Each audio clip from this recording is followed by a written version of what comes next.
It's the middle of the night, and the sky is glowing like mad radioactive red.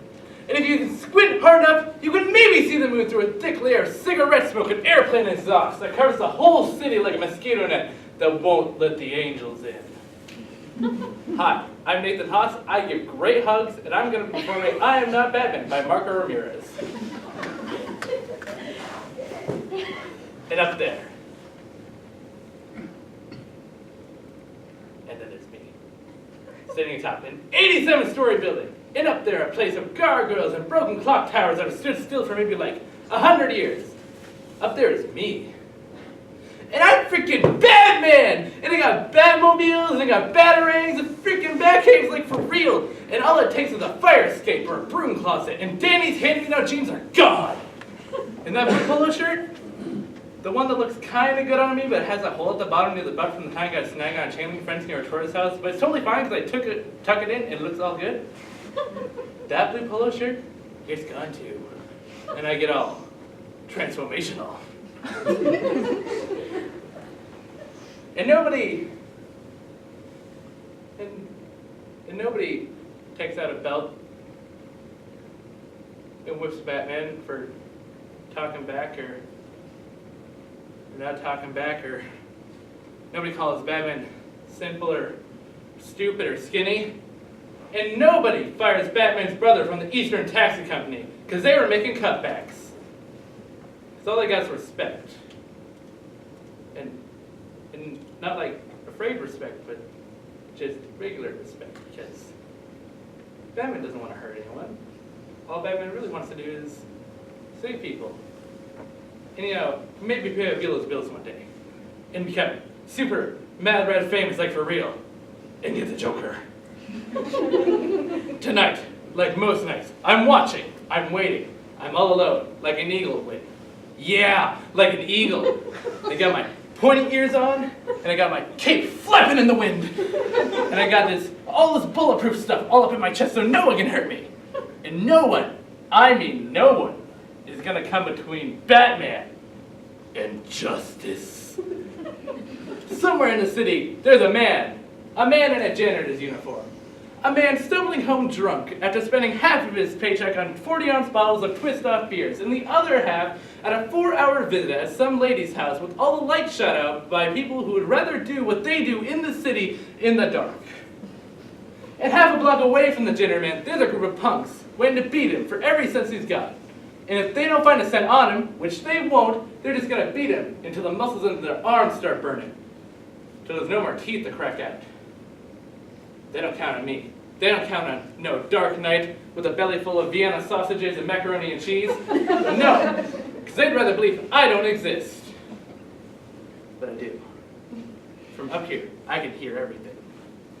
From up here, I can hear one of the punks go up to the janitor man, grab him, and yell, "Give him the money!" From up here, 87 stories up, I can hear the janitor man's stomach hurl its way out of his dickies. And that's when I decide to swoop into action. I go down like whoosh! And I throw a battering at one naked light bulb, like whatcha! And one guy's all like, "Oh my god, who turned out the lights?" And the other guy has the man. He's all like, "Give me the cash." He says it real fast like that. "Give me the cash, yeah!" Well, there's something going on here. What? There ain't nothing out there. One guy's, "Whoa, what's that?" "There ain't no bat." Then I swoop in. Guy number one, I go like, whatcha with a chop! And he goes down like that. Another guy tries to come at me, but I'm smarter than him, and I got a trash can in. And I'm then it's all silent from one noise.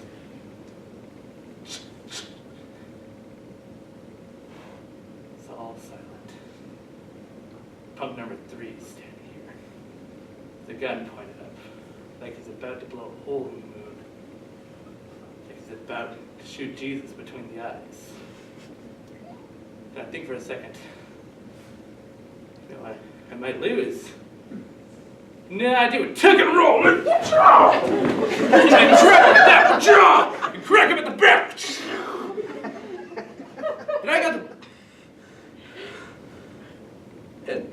And I got the gun in my hands now. And I hate guns. I hate guns because Batman hates guns because his parents were killed a long time ago by them. But for a moment, I do believe I can speak to this punk in a language that he understands. And then suddenly, all the punks become disappearing punks. I go over to the janitor man, grab him by his shirt collar. He's still praying to St. Anthony, because that's the only one he remembers. And I go up to him, his face pale. I yell at him in a deep, raspy voice, "Go home." And he does, checking behind his shoulder every 10 feet to make sure I'm not following him. But I am, because I know where he lives, and I can stick to the shadows. And before he even gets there, I swoop into my bedroom window. Like, I was never even out.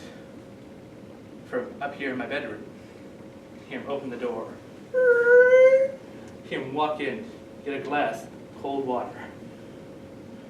From here, I can hear him slowly walk up the stairs. And